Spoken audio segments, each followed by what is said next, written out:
taste sensation, that is inability to perceive the taste while having food, and there is drooling of saliva through the angle of the mouth. And patient was enabled to close his eyes completely, which was noticed by the attenders. There is no complaining of difficulty during speech or any hoarseness of voice. There is no difficulty in moving the head from side to side, or no difficulty in clearing of bolus of food from the impacted food from the teeth. There is no history of any back pain, neck pain, or history of awakening present during the sleep. There is no history of loss of consciousness, altered behavior, or memory loss. No fevers, headaches, vomitings of seizures, or recent history. No history of any joint pain, joint swelling, rash, photosensitivity, oral ulcers, genital ulcers, purpura, or alopecia. There is no history Rohit, of Rohit, 1 minute. Then, in this case, so patient presented with the weakness in the both lower limbs as well as upper limbs simultaneously. And why did you ask about this loss of consciousness and altered behavioral memory? So, what is the relation between this weakness in the both forelimbs and these complaints? sir, a patient with any suppose post infectious, there could be involvement of both the brain and the spinal cord lesions. Suppose a case of encephalomyelitis, ADM case, patient will have a history of a protomic fever. Then he'll have a, associated loss of central findings such as loss of consciousness or seizures. And also associated patient can have myelitis involving the spinal cord, which could present with weakness. And even this involvement of the brain parenchyma itself can also present it with weakness. Right. If it is that is the case, so what could be the what type of weakness would present in this case? If it is a CNS, any lesion is there? That would be that patient would have weakness with increase in tone of the upper limbs and complete complaining of in history it would be there would be a complaining of stiffness in the limbs. Okay. So in your case, that kind of information is not available. Uh, Patient So has no complaining of any stiffness in the limbs is not present, sir. And sensorium is also fine. Patient was himself telling all the history by himself with added information from the attendant. okay, okay. Go ahead. There is no history of any trauma, no history of any recent vaccinations or dog bite. But patient was all electively intubated due to rapidity of progression of his symptoms of weakness. Past history patient had history of loose stools 20 days ago, which was subsided in 2 days. There are no history of similar complaints of weakness in the past and no known medical or surgical history. There are no history of similar complaints in the family and no history of muscle weakness or joint disorders in the family. Patient follows a mixed diet, has adequate sleep, adequate normal appetite with regular bowel and bladder functions and no known addictions. This, Rohit, does it important? So you're given importance to the loose motions. So how loose motions are important in this case? Usually, there's a preceding illness. Even in our case, we have a preceding illness. There's illness 20 days ago. Followed now, the patient is presenting with weakness, and during the weakness, patient doesn't have any complaint of fever.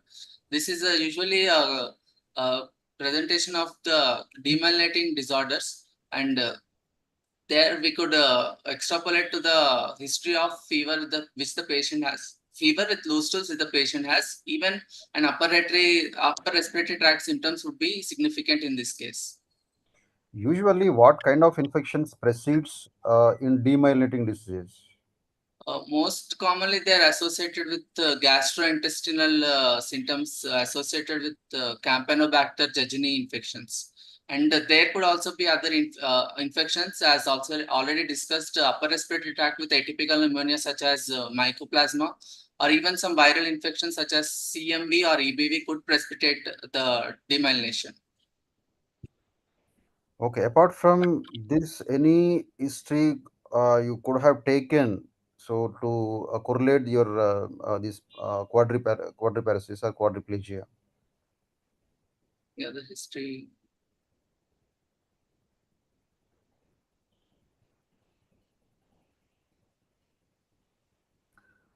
Are you concluded with this information? Involvement of autonomic systems. Okay. Okay, go ahead. You conclude based on your information you got it from the attendants or from the patient. So based on that, so exactly what is the problem of the patient is having, and what are the components of the nervous system being involved, and where do you put the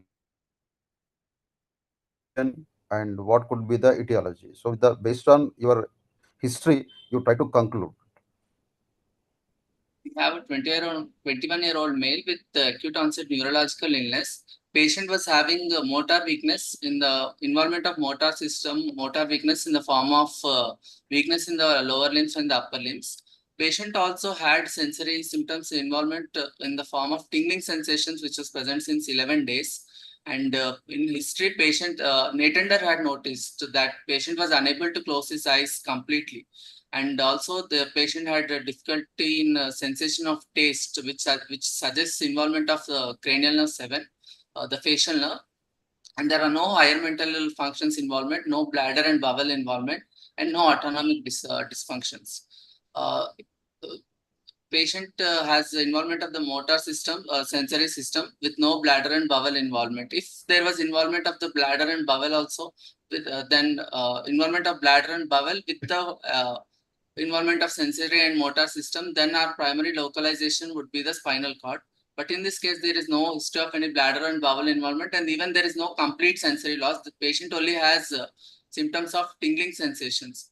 This would primarily localize the R lesion to the peripheral neuropathy involving demyelinating or axonal neuropathies. Okay, Rohit, that before your localization, so your according to your history and your conclusion, so that patient is suffering with the flaccid type of weakness in the both lower limbs and as well upper limbs. That is one thing, and there is a involvement of the sensory system in the form of positive symptoms like tingling sensation and burning sensation, and involvement of the one cranial nerve.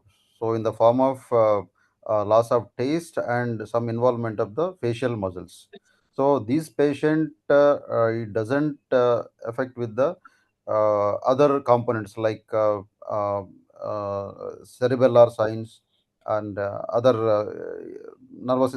components of the nervous system, higher functions. So, so these are the components involved based on your history. Now you go to the localization. So where could be the lesion? With that, we can explain all these things. Involvement of the motor system, like upper limbs and both lower limbs and trunk muscles, and tingling sensation. We have to explain, and involvement of the facial nerve. Involvement of the radicals, involvement of the radicals could be explaining the some motor symptoms and sensory symptoms with involvement of myelin sheaths. Okay. So how does they started? So it is a simultaneous involvement or any type of like ascending type or descending type or all the uh, affected at the same time.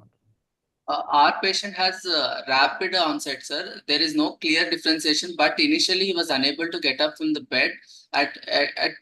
Initially during the starting, he was able to lift his arms to take support from his attenders. But later, rapid due to rapid progression, patient was unable to do so, and then later patient also developed weakness in his neck muscles. He was unable to lift his head off the neck, sir. There is an ascending progression in our patient involving the lower limb first, then the gradually trunk, upper limbs, and the neck muscles. Okay, that according to patient information, that patient developed the weakness in the both lower limbs. Then slowly, in a rapid way, there is a ascending involvement of the trunk muscles as well as upper limb muscles. Okay, good. Now you want to localize the lesion pathology would be in Peripheral root nerves, side? roots, Yeah. Okay. peripheral nerves. So what could be the cause, etiology? Etiology, it could be a demyelinating disorder, sir. Mm. Uh, Predominantly demyelinating disorder because involving the destruction of the myelin, sir, due to autoimmune mediated process. Can you entertain any other causes which cause same kind of picture like a flaccid paralysis, ascending type of paralysis, and a preceding history of the some whether it's important or not important, that is secondary issue. So patient having some infective etiology before developing this problem. Do you want to entertain any other differential diagnosis? Sir, we have some axonal type of peripheral neuropathies can also have ascending type, but they are usually length dependent, sir. They start in the lower limbs, but eventually as they progress, at least up till the knee, then they start to begin to involve the upper limbs also. So there is no such history in our patient. Initially, he had a complete paraparesis weakness in the both lower limbs, and followed by involvement of the upper limbs, sir.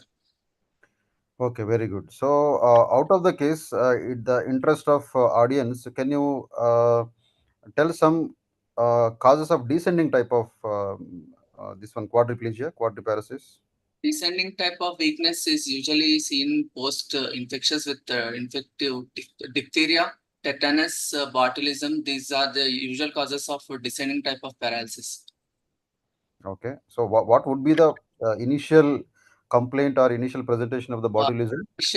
in case of botulism, if it is acquired through any food poisoning, first the symptoms would be the obvious the symptoms of gastroenteritis such as vomitings or loose stools. Then patient would develop initially cranial nerve palsies would be present involving the third cranial nerve primarily. It's presenting as ptosis.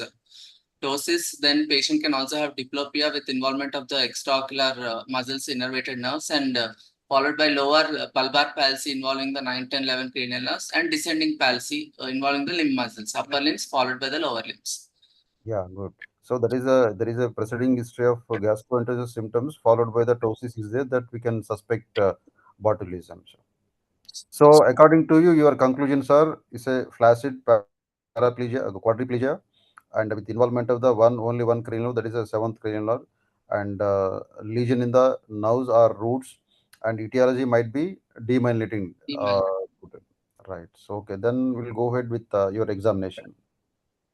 So these were the initial differential diagnosis: demyelinating polyneuropathy, Guillain-Barré syndrome, peripheral neuropathies. Metabolic myopathies are close differentials for the presentation of quadriparesis, but usually they don't involve the sensory systems. Then we have a transverse myelitis, which would show complete involvement of the cord, would also be complete loss of sensations for the patient. And compressive myelopathy, we do not have any history of any neck pain, back pain, vertebral pain, or any history of trauma. And in critical illness, polyneuropathy also has a similar presentation of sensory motor weakness with complete loss of reflexes. But our patient, there is no history of any severe sepsis or any multi-organ dysfunction syndrome. So that would be the last differential in a case with such presentation. Then, history point of view, how can you differentiate Guillain-Barré syndrome from the hypokalemia or hyperkalemic periodic paralysis? If it is, would be a first episode of hypokalemia. Sir, usually they have a similar presentation, just like our patient did, sudden onset of weakness, and there is as usual ascending type of weakness in Guillain-Barré syndrome and metabolic myopathies. There is no ascending pattern per se. There is simultaneous onset in on the limbs, and our metabolic myopathies. Suppose hypokalemic periodic paralysis, such disorders usually have a preceding history of rich carbohydrate diet intake, sir. So it's not always might be there, but this is a, one of the most closely related differential diagnosis. If it is first time presenting hypokalemia or Guillain-Barré syndrome, so that's a very tough to differentiate. So as you said, important features are Guillain-Barré syndrome might be preceded by some infective etiology, and hypokalemic paralysis. There is no typical ascending type of this one. So with that, at least we are able to differentiate whether it's a Guillain-Barré syndrome or hypokalemia. I Right. would Why also like why to add you explained compressive myelopathy? compressive because of weakness, sir, but that is lower in the differential, sir. If a patient is in a stage of spinal shock, then also there could be flaccid quadriparesis, sir, in the case of neck trauma or like that. If there is a stage of spinal shock, sir. Yeah, in anything like a transverse myelitis or compressive myelopathy. So if patient would in shock state, that we can explain all the features, but except, so what is the, again is compressive myelopathy. Accepted that is shock, that we can explain everything. Anything? What about the seventh nerve? Seventh nerve, yes, sir. We cannot explain the seventh nerve involvement, sir.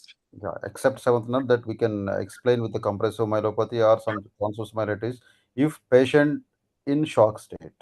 Uh, and Right. So these are the various differential diagnoses is entertained Guillain-Barré syndrome, peripheral neuropathy in a chronic diseases like chronic alcoholism or diabetes, and metabolic myopathies like hypo or hyperkalemia, periodic paralysis, transverse myelitis is a very least possibility, compressive myelopathy.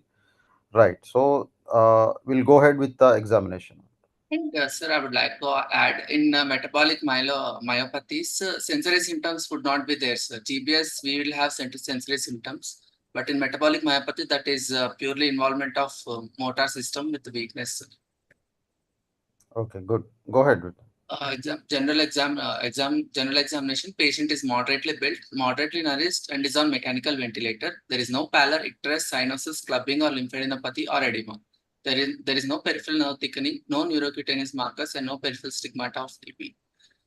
Vital data: temperature of 98.6 degree Fahrenheit, pulse 80 beats per minute, regular in rhythm, normal volume, normal character, no radio-radial delay, no radiofemoral delay, and all peripheral pulses were felt. BP of 110-80 millimeters of mercury in both the arms measured in supine position. Respiratory rate of 18 per minute, abdominal thoracic. Now, examination coming to nervous system examination proper. Higher mental functions, patient is on mechanical ventilator, is conscious and cooperative. Language, speech, and memory could not be assessed for this patient. Examination of cranial nerves. Olfactory nerve examination is normal on both the sides. Optic nerve, we could not assess the visual acuity and visual field and color vision because patient is on mechanical ventilator. Examination of fundoscopy on the bedside is normal. 346 oculomotor, trochlear, and abducens nerve. There is no ptosis. Extraocular movements are normal in all the cardinal directions. Pupils are normal in size, shape, and direct consensual light reflex are present. There is accommodation reflex is also normal. Examination of trigeminal nerve, the sensation of the present over the face bilaterally is normal. Jaw movements, patient was able to open and close his jaw and against the resistance. And corneal reflex is present and jaw jerk is absent. Facial nerve, there is absent facial expression. Patient was unable to raise the eyebrows and there is associated with absent wrinkling. Patient was unable to close his eyes completely and there was uprolling of the eyeballs on attempt to closing the eyes. Patient was unable to perform the maneuver of blowing his cheeks and taste sensation over anterior two-thirds of the tongue was lost. Examination of the eighth nerve, Rene's test is positive. There is no lateralization on Weber's test. Glossopharyngeal and vagus nerve examination. The uvula is central. There is patient was unable to phonate and gag reflex is present. Examination of spinal accessory and nerve is normal. There is normal struggling of shoulders on either side and patient was able to rotate his head against resistance. And the hypoglossal nerve, which involves the supplies the musculature of the tongue, couldn't be assessed because patient was intubated.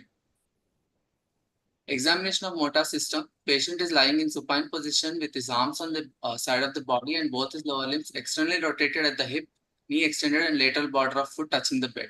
There is no wasting of limbs seen. Measurements of the arm, forearm, the thigh and the leg are equal on either sides. There is decreased tone in both the upper limbs as well as the lower limbs. And there was reduced power in the neck flexion and extension of 4/5 on right side and left side. Power in the upper limbs pertaining to all the movements, it was 0/5 at shoulder, elbow, and hand grip. The power was 0%. And even in the lower limbs, patient was unable to perform any movement initially at presentation. The movements at the hip, which includes flexion, extension, abduction, adduction at the knee and the ankle, also the power was 0/5.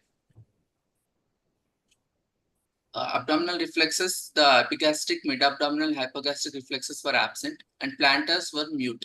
There was no upgoing or downgoing plantars. And examination of all the reflexes, it was zero, even after you applying the reinforce patient after trying to clench his teeth.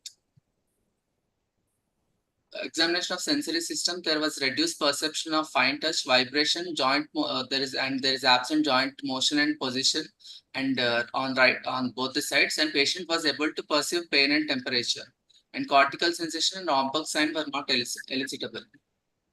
Autonomic nervous system, there is no dryness of the skin, no history of any excessive sweating, no bladder incontinence. Patient was catheterized with Foley's, and there is no postural hypertension. There are no signs of any meningeal irritation, no nystagmus, and the other cerebellar signs could not be elicited due to weakness, and there is no tenderness elicited over the spine. Examination of other systems, CBS S1, S2 was heard and no murmurs. Respiratory system, bilateral air entry was present and no adventitious sounds were heard. And per abdomen examination was soft and no organomegaly was present. This is summarizing. This is a 21-year-old male presenting with his bilateral lower limb weakness, ascending type of quadriparesis with lower limb followed by upper limb, then truncal and neck weakness with based on history and examination, show power with 0/5, with absent reflexes and a mute plantar, with also cranial nerve 7 involvement on based on history as well as examination. This is likely a case of acute onset reflex quadri flaccid quadriplegia, likely GB syndrome, due to rapidity of the involvement and progression of symptoms, which was within a span of 2 days. It was likely suspected to be the Amsan variant, acute motor and sensor axonal neuropathy variant. So even your examination also supporting is a flaccid quadriplegia Yes, and minimal involvement of the sensory system and no blood involvement, no cerebellum involvement, and no central nervous system involvement except yes, cranial nerves. yes, sir. Right? So even examination also revealing there is involvement of the seventh nerve. Seven, Seventh nerve, flaccid type of quadriplegia, and minimal positive sensory symptoms. or minimal. So with that, you want to conclude it might be a GB syndrome, Amson variant. Accelerated because of the rapidity of involvement, sir. Because patient also had to be intubated because of fear of impending respiratory failure, which he would have developed. So at this stage, would you entertain any other differential diagnosis apart from GB syndrome? Because there is also sensory involvement, we can rule out all the our main close differential was actually the metabolic myopathy, sir. And because there is also sensory involvement, we would like to rule out that also, sir. So in this case, is there any chance of involvement of the cranial nerves in metabolic cases? No, sir. In metabolic myopathy, we don't have involvement of cranial nerves. So that is against. So anything else you want to entertain? And there are other causes of presenting other similar conditions presenting with the GBs. History of this kind of weakness are associated with toxins or other infections, other myelitis, even poliomyelitis. But we considering the age of the patient and asymmetric that involves the anterior horn cells, that are unlikely, sir. And others such as occupational exposure to any arsenic or thallium or other toxins. Our patient does not have any occupational exposure, sir. He's a salesperson, so that is also unlikely, sir. But those conditions have similar presentation to GB syndrome, sir. Right. Okay. Good. So is there any poisons can cause like this picture? Yes, sir. Even our organophosphate compounds can cause such a picture, sir. Predominantly, the opioid compound induced delayed neuropathy. It has a severe presentation after 1 to 3 weeks after the injection, sir. But and the compounds which are likely to be responsible are TOCP, such as triorthocresol phosphate compound, chlorpyrifos, malathion. These are the usual compounds which are associated with such a presentations. Right, Rohit. So after your history and examination, we concluded that this is a case of flaccid quadriplegia with minimal sensory involvement in the form of positive symptoms and only one cranial involvement, that is seventh nerve. So then, how do you evaluate this case?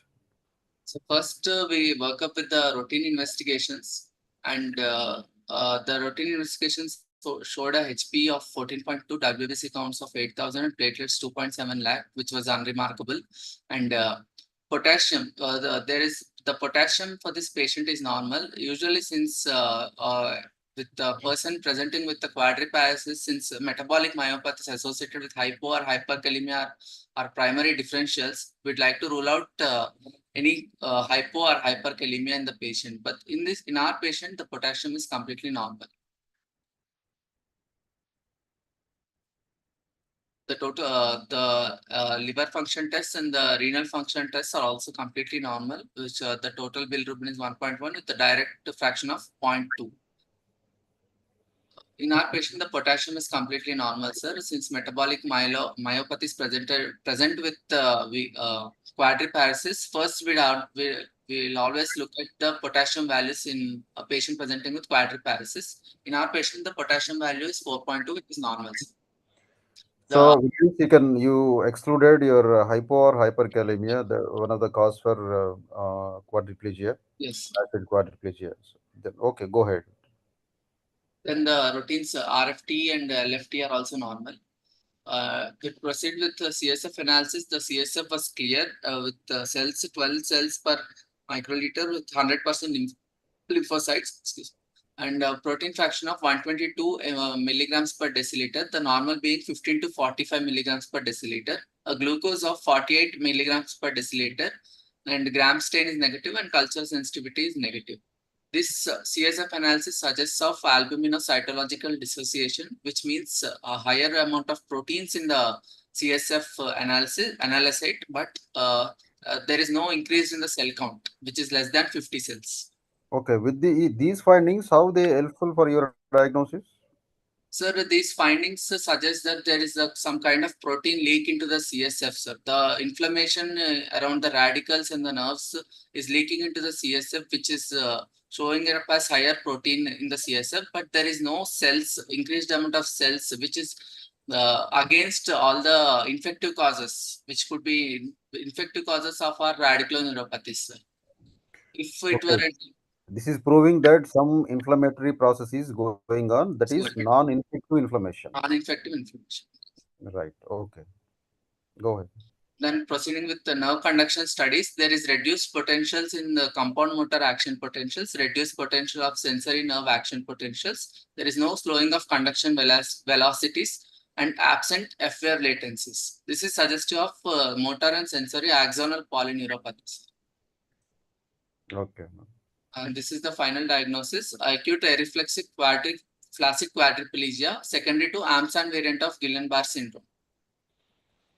Okay, ultimately, with the help of at least few investigations like electrolytes and nerve conduction studies, CSF analysis, so we are able to conclude this is a case of flaccid quadriplegia.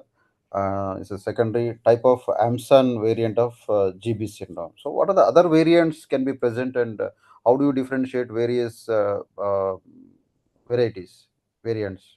Other commonly seen variant, acute inflammatory demyelinating polyneuropathy is one of the most common variants, sir. That also has a symptom associated motor and sensory symptoms, but the rapidity of progression, uh, there is the severity of progression. It is not as severe as Amson variant, sir. Amson usually progresses within 1 week, 7 days, and AIDP it is a monophasic illness. It can progress anywhere up to 28 days, sir. And other variants such as Aman variant, AMAN, which is acute motor axonal neuropathy. This is just different from Amsan variant that it does not involve any sensory symptoms. And Aman variant is relatively more common in Asian regions. And there are also other atypical GBS variants such as GBS presenting with only facial nerve involvement, that is facial diplegia, or GBS Guillain-Barré syndrome presenting with autonomic involvement such as pan dysautonomia or pure sensory ataxic variant. And there is a close another similar symptom complex of Miller-Fisher syndrome, sir, which has ophthalmoplegia, ataxia, and areflexia without weakness in the limbs. That involves the 346 cranial nerves.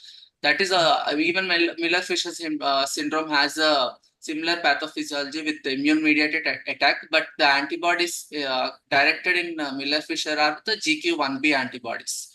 which are predominantly present in the nerve supplying the extraocular muscles, sir. So the ophthalmoplegia is a apparent finding in Miller-Fisher syndrome.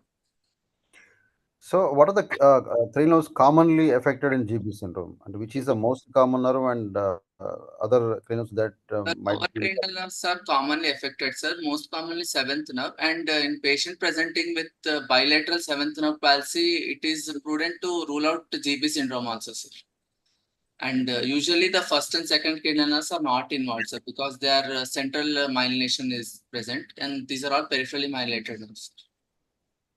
So, why is central second nerve is not being involved? There is central, it's a direct extension from the brain, sir, which includes myelination by oligodendrocytes is present, sir. Okay. So here antibodies are only targeted on On cells, plant cells. target. So second nerve is being covered with the myelin sheath, which is formed by the oligodendrocytes. So very good. Right. So now proceed. The course of the patient in the hospital stay, patient was started on injection immunoglobulin IVIG, which was given for 0.4 gram per kg per day for a period of 5 days, and necessary supportive care was given, and he was continued on mechanical ventilation with continued physiotherapy. Patient gradually regained power 2 by 5 in both the upper limbs and lower limbs over a period of 20 days while on mechanical ventilator, and he was gradually weaned off of ventilator support over a period of 1 month and discharged with power of 3 by 5 in all the limbs. Discussion about Guillain-Barré syndrome, sir. Any other treatment options apart from immunoglobulins? Uh, Plasma exchange can also be tried, sir. Usually within 2 weeks, both are equally said to be equally effective. If the weakness patient has appeared after 2 weeks, there is a slight advantage with plasma exchange, sir. That is done at 250 ml per kg of plasma exchange over a period of 5 days. Uh, Do all the patient need immunoglobulins? No, sir. Our patient, we have immediately started the immunoglobulin because there was very rapid progression, and being an AMSAN variant. If the patient had attained a plateau phase or plateau phase where the weakness was static and there was no progression, there is no need to give in IVIG. Or if there is mild weakness which the patient is able to tolerate and is about to get on with his routine works, then also IVIG is not indicated, sir. We can just continue monitoring the patient, sir, in such cases. So depends on the response and patient status that we have to initiate immunoglobulin therapy. But all the patients are not required immunoglobulins. Okay, right. Go ahead.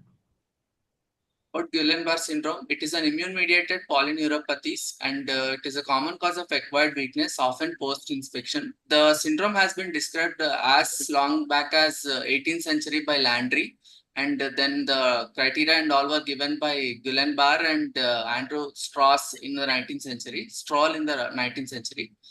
It is triggered by an immune response to antecedent infection by the mechanism of molecular mimicry and affects all the myelinated nerves. AIDP shows the pathological variations have, as already discussed. AIDP shows demyelination. AMAN presents with axonal loss. AMAN as well as AMSAN. Demyelination impacts the saltatory conduction, causing the muscle weakness.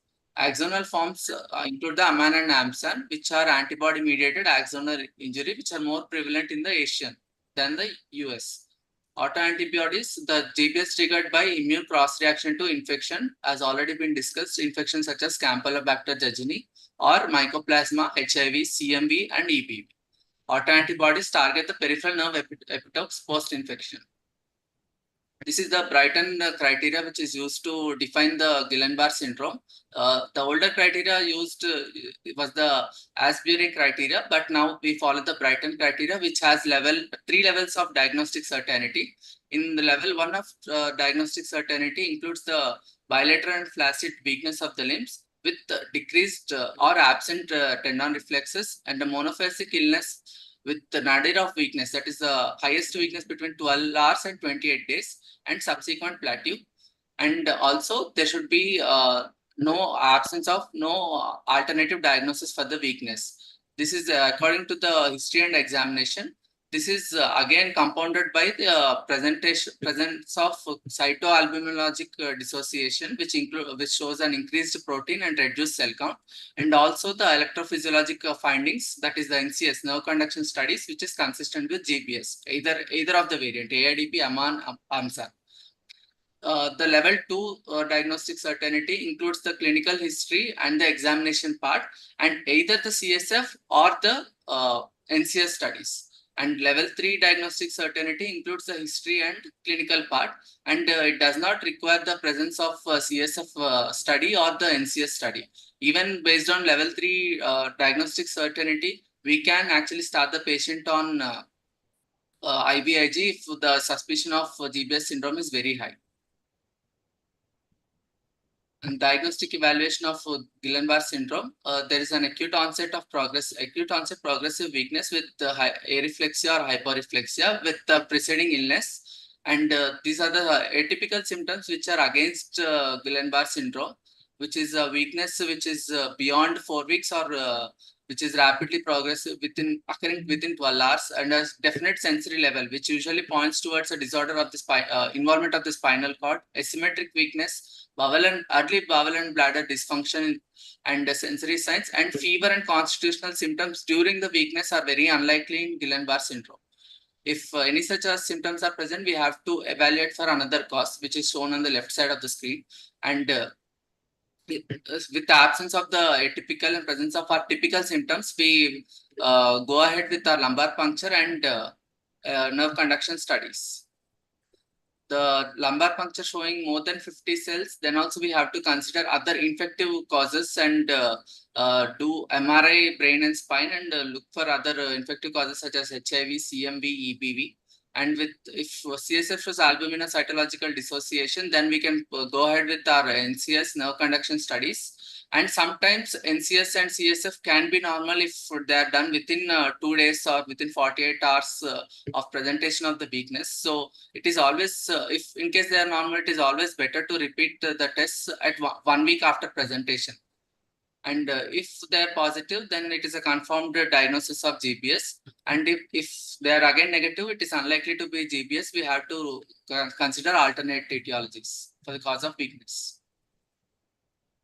And this is the overview of treatment of Guillain-Barré syndrome. Symptom onset within 4 weeks, and this GBS disability score 3 to 5, which is usually given by the Hughes grading.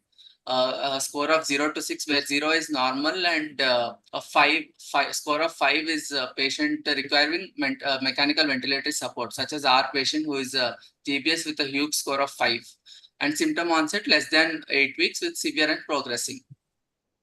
If the patient had a mild weakness, there is no need to initiate the patient on IVIG or Plex therapy, and simple rehabilitation would be enough for the patient. Considering our patient with severe progressive weakness, we can initiate the patient on IVIG or Plex and watch for clinical response. If usually there is a gradual improvement after the completion of the course, or usually 1 to 2 weeks after the completion of the course. If there is no response with IVIG, Plex can be tried, but there are no sufficient evidence showing that it is very helpful for the patient. And recovery management includes acute phase rehabilitation with individualized programs and strengthening exercises with the physiotherapy, and emphasis on limb position, posture, orthotics, and nutrition, and multidisciplinary rehabilitation for disabled patients. Fatigue is common and persistent, particularly in the axonal forms of GBS, and contributory factors such as deconditioning and depression should also be addressed. And a graded supervised exercise program can be beneficial for the patient, and subsequent immunizations. Routine vaccinations are generally recommended for most GBS patients, and benefits should be weighed against the risks. Influenza vaccination is justified for those with risk factors, and there was previously a history of swine flu vaccines. Post swine flu vaccination patients developing GBS. This was way back in 1976. But the recent influenza vaccines, there were no similar significant associations with GBS. There was only one case associated with the GBS post-vaccination. and delay routine vaccination for patients within 3 months to 1 year post GBS onset, and avoid vaccinations during the acute phase. Even the recent COVID vaccinations, which use the adenovirus vector, such as the Nchadox vaccine, Sputnik or Johnson and Johnson's vaccine, were also associated with Guillain-Barré syndrome. And these are some interesting case reports with atypical presentation of Guillain-Barré syndrome with involving the bilateral facial nerve paralysis or Guillain-Barré syndrome with pan dysautonomia. Thank you, sir. Is there any incidence that is increased even after COVID? Yes, sir, there were case reports, sir, especially with the this adenovirus vector vaccines, sir. mRNA vaccines were not very uh, uh, involved. After post mRNA vaccinations, cases have not been reported much, but especially cases were reported with the adenovirus vector, which was used, sir. Vaccines using the adenovirus vectors. Okay, that like other vaccine, that vaccine for COVID vaccine also can cause GB syndrome. Apart from vaccination, so disease itself, COVID disease itself, can Yes, cause, sir. or any reports are being reported, Yes, uh, sir. Yes, sir. is there? Okay, in Usmania Hospital, what is the case load or case incidence of GB syndrome? Caseload on an average, there are around taking into account on every month, sir. Every month there are around at least 10 to 12 cases of GPS, sir. Around 10 cases will be definitely admitted, sir, for GPS. Yeah, almost we are attending all the cases and we are admitting and giving the treatment. So the really they indicated immunoglobulins. So in our experience, so what could be the outcomes? Outcomes, usually there is a recovery, sir. The progresses is good, especially after giving IVIG. There is also a risk of mortality of 1 to 5%. That is mostly seen in patients with the Amsan variant due to the rapid progression and involvement of respiratory muscles leading to respiratory failure. And recovery, usually patients are discharged with the power of 3 by 5, but they gradually regain power, improve. There is improvement in the symptoms over a period of 1 to 2 years, sir. On follow-up, there are many patients who have regained their power completely also. Right. So do you observe any issues that influence the outcome or prognosis? Issues, Like patient having the diabetes or initial manifestation, patient having some respiratory muscle involvement. respiratory muscle involvement is definitely an issue, sir, because patient will require prolonged ventilatory support, and even prolonged ventilatory support has its own risks, such as ventilator-associated pneumonias and such, and prolonged bedridden state, improper care leading to again bed sores, and also comorbidities which the patient had, sir, which compound these infections the patient might develop during the hospital stay. And other most important thing is that as early as if you initiate the immunoglobulin, that outcome would be the more better if it is patient required. Yes. Okay, so no, do you investigated the case? So in this, so you said that preceding infection is very common and that is one of the most important cause for GB syndrome. So in Usmania Hospital, did you evaluated this correlation between preceding infection and GB syndrome? Preceding infections, we have tried to evaluate, sir, but most of them have turned out to be negative, sir. Right. So very good presentation, Rohit, and it's a very good case. So because commonly we are encountering and we are facing this kind of presentation, and if you admit the case on time and evaluated, diagnosed, and initiated the treatment, so this is completely reversible cause. So that the only thing is that patient when he really needed for immunoglobulin therapy, that we have to identify that patients, and if you initiate the immunoglobulins, so that definitely that outcome would be the very better and patient almost recover in most of the cases. And once again, it's a very good presentation. Thank you so much. And now over to the message people. Yes, thank you, doctor. So we have some of the questions in the chat box. So I'll read them for you. The first question is, are there specific neurological conditions that frequently present with both quadriparesis and facial paresis? Are there Usually, any specific neurological conditions? the case which I have already discussed, the Guillain-Barré syndrome, is presents with paresis as well as facial paresis, and they can also be seen in conditions involving the central system, but there would be other such as the brain, but there would be also other symptoms such as involvement of the consciousness of the patient. It is all affected by the cortex. Okay. So the next question is, can physical therapy or specific exercises help improve facial muscle weakness in quadriparesis patients? Yes, definitely. Physiotherapy is one of the most important aspect of Guillain-Barré syndrome, either involving the even the limb musculature or even the facial musculature. Even in case of Bell's palsy, there are which involves the element facial nerve. Physiotherapy is very helpful. That is the same case in case of quadriparesis with facial nerve involvement. Okay. So moving on to our last question. What diagnostic tests are typically performed to evaluate quadriparesis and facial paresis concurrently?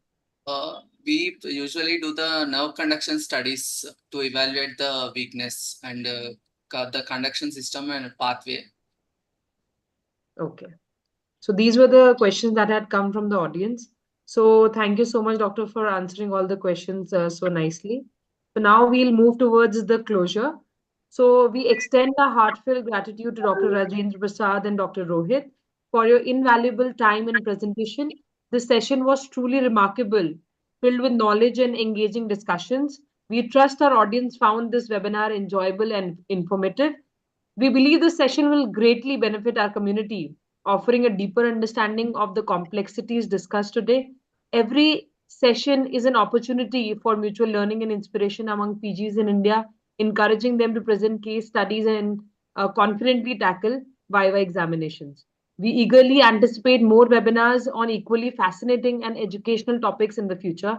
Thank you so much and good night. Good night. Thank, Thank you. thank you, sir. Thank you for providing such opportunity.